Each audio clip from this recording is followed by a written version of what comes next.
Bagi teman-teman yang suka berinvestasi di perusahaan dengan valuasi murah, mungkin akan langsung tertarik dengan perusahaan ini. Lalu, apa saja hal yang membuat menarik dari perusahaan ini selain valuasinya yang murah? Yuk kita bahas. Tapi sebelum membahas lebih lanjut, bagi teman-teman yang suka mengikuti info terkini mengenai saham dan juga pembahasan IPO maupun pasca IPO yang menarik, yuk like dan subscribe dulu YouTube Meja Saham. PT Multikarya Asia Pasifik Raya Tbk dengan kode tiker MKAP merupakan perseroan yang menjual alat berat jenis pompa comprehensive pump offering dan spare part untuk industri pertambangan. Perseroan juga menyewakan pompa PWM, Pumpworks, untuk berbagai keperluan seperti boiler feed water, high pressure water service, dan mine dewatering. Perseroan menyediakan jasa perbaikan dan pemeliharaan alat berat dengan pengalaman servis lebih dari 650 unit pompa dan perangkaian ulang atau re-engineering komponen mesin. Produk yang dijual atau disewakan oleh perseroan, yang pertama ada merek Mudking dengan lisensi produk peralatan untuk drilling dan produksi, termasuk untuk handling, kelengkapan pompa, dan katup. Lalu merek Pumpworks, peralatan pabrikan untuk API 4F, 7K, 8C, dan Q1, merek Double Life, peralatan solid control, dan drilling rig aksesoris. Lalu, merek WEG dengan lisensi produk solusi untuk motor listrik, penggerak frekuensi variabel, starter lunak, kontrol, panel, trafo, dan generator. Lalu merek Gardner Denver, API 674, reciprocating pumps, well service, dan directional drilling pump. Lalu merek Lestridge dengan lisensi produk solution for screw dan multi-phase pump, spare part, dan service.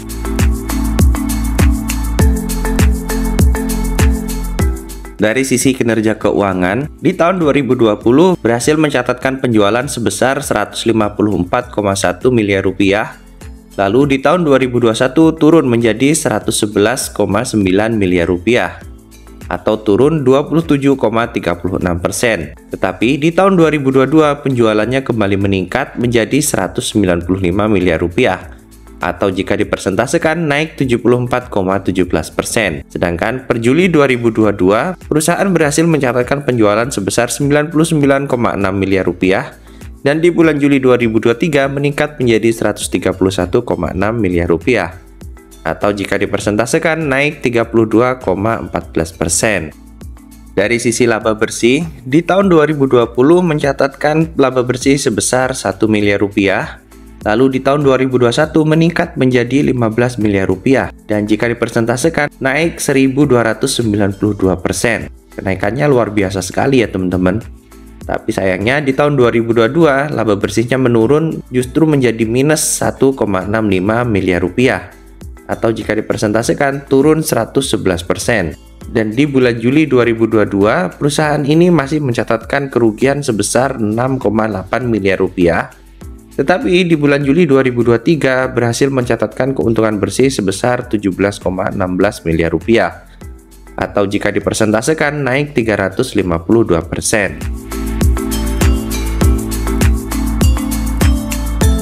Pada IPO ini rencananya jumlah saham yang ditawarkan sebanyak 650 juta lembar atau sekitar 20%. Dengan harga penawaran Rp115 dan potensi pendanaannya Rp74,75 miliar rupiah dan alokasi dana hasil IPO 100% untuk modal kerja ya teman-teman. Untuk jadwal IPO-nya penawaran umum tanggal 2 sampai dengan 6 Februari 2024, sedangkan untuk tanggal pencatatannya di tanggal 12 Februari 2024. Valuasi MKAP potensi market cap-nya sebesar 373,8 miliar rupiah dengan PER 10,17 kali dan PBV-nya 1,67 kali. Valuasinya bisa dibilang murah ya teman-teman. Apalagi untuk sekelas perusahaan IPO ini bisa dibilang murah banget. Apakah perusahaan ini beneran murah secara valuasi atau memang perusahaannya murahan? Kalau menurut teman-teman gimana? Silahkan tulis di kolom komentar.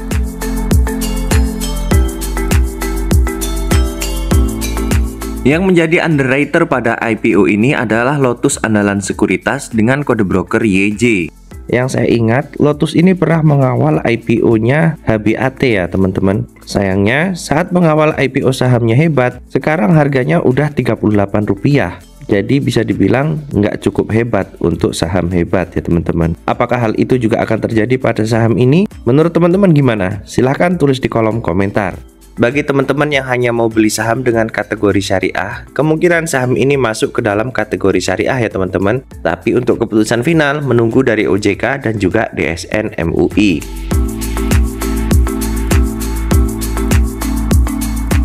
Sebagai kesimpulan yang pertama, perusahaan ini merupakan penyedia dan juga menyewakan alat pertambangan serta geotermal ya teman-teman. Dan menurut saya ini cukup menarik karena sepertinya perusahaan geotermal ke depan akan semakin berkembang. Kesimpulan yang kedua, dari sisi kinerja keuangan belum stabil ya, masih naik turun, bahkan laba bersihnya pun juga ikut turun naik ya teman-teman.